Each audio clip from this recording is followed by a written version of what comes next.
Hi, and welcome to another video at Indie Tarot.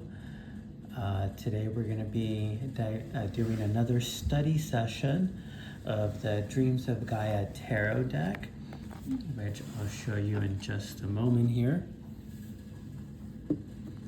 Actually, I might have that just as the background. The Dreams of Gaia Tarot deck is the only tarot deck that I have. Being a brand new, more like I've been reading tarot for about a year now. It's the only tarot deck that I use. I'm highly satisfied with it. But part of getting that connection with this particular tarot deck, it's important for me to study it, study the cards, every day.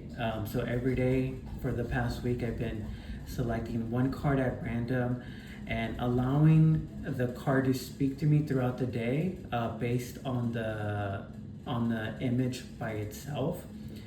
And then before I go to bed, I essentially just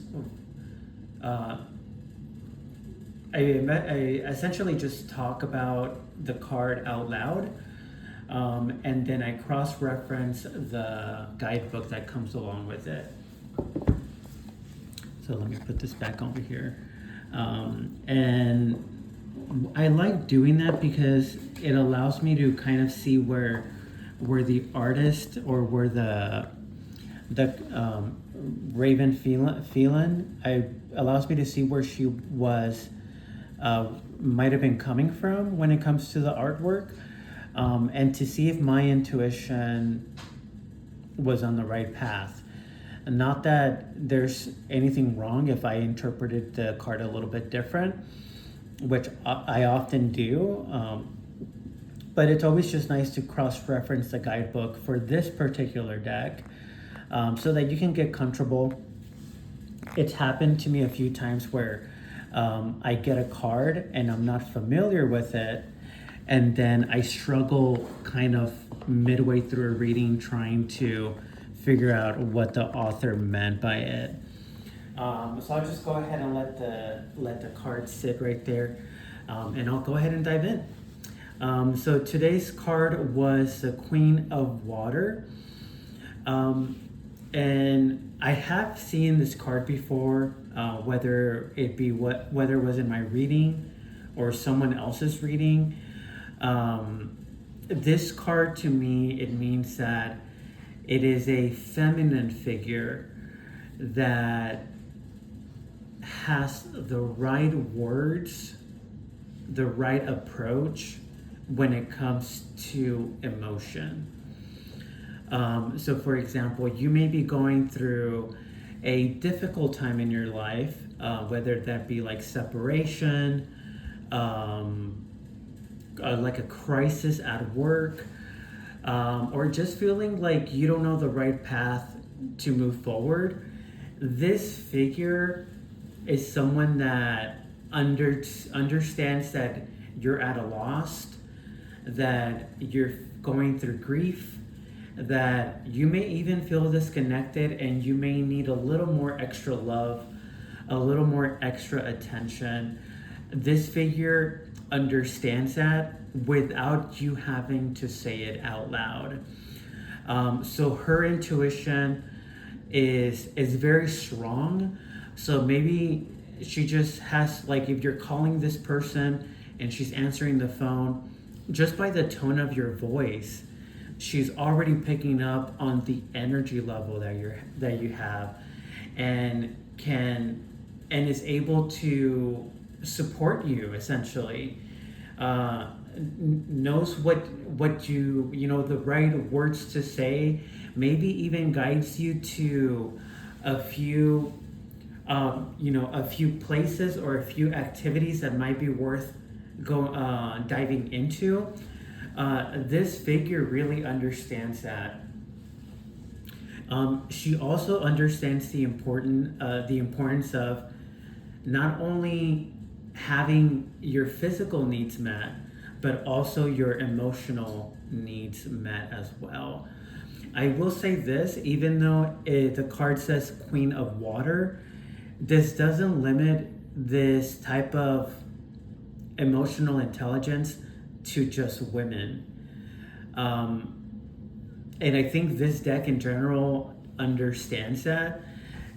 So there may be a male figure, for example, like a single dad who is maybe working 40 hours a week, and then in addition to that has a part-time job, and then in addition to that comes home and supports the family that he has. Like if you're a single dad and you're able to meet the I guess the material, not the materialistic, but the like the financial needs of your family, but in addition to that you also understand your children at an emotional level and can communicate with them in a way that they feel protected, that they feel understood, that they feel that they can go to you and talk to you about any problem. This could be you as well. So this is kind of essentially what I'm getting from this. This is definitely someone that understands family. If you see in the right underneath her chin, there is a crab, which obviously represents Cancer. And cancers are, people that understand family and that will always put family first, even their emotional needs. And they don't see, when it comes to emotional needs, cancers typically don't limit themselves to just the female, like the female needs, like the female emotion, the emotional needs of the female members of the family. They understand that also the men in the family require that support. So that's what I'm picking up from this.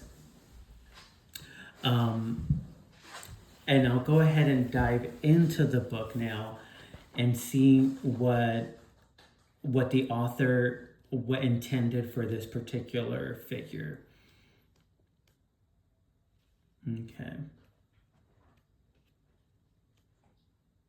The Queen of Water is loving, compassionate, empathetic, sensitive, vulnerable, romantic, intuitive, emotional honesty. So definitely everything that I said earlier.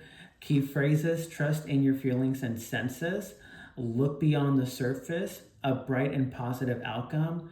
To show vulnerability is to show strength. Are you overextending emotionally? Be the embodiment of love. Withdrawing love as punishment. Use your common sense.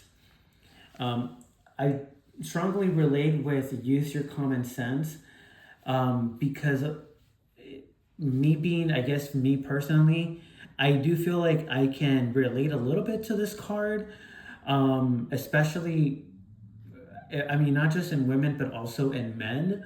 A lot of times, their expression, even the way that they're moving their body, the way that someone's walking, the way that someone introduces themselves, like the very first three words that they give you. For someone like me, I know that it gives me a lot of information. And yeah, it comes to the point where, like, I actually feel like if someone were to ask me, how did you pick up on that? Sometimes I actually feel like responding, well, I'm just using my common sense. I'm just using what the information that they're releasing. They may not realizing that they're releasing that information to me, but I am picking up on that information, and I can tell where this person might be emotionally. So I really like that she threw that in there. And then for the meaning, the Queen of Water symbolizes a gentle, empathetic soul who possesses a keen sense of intuition.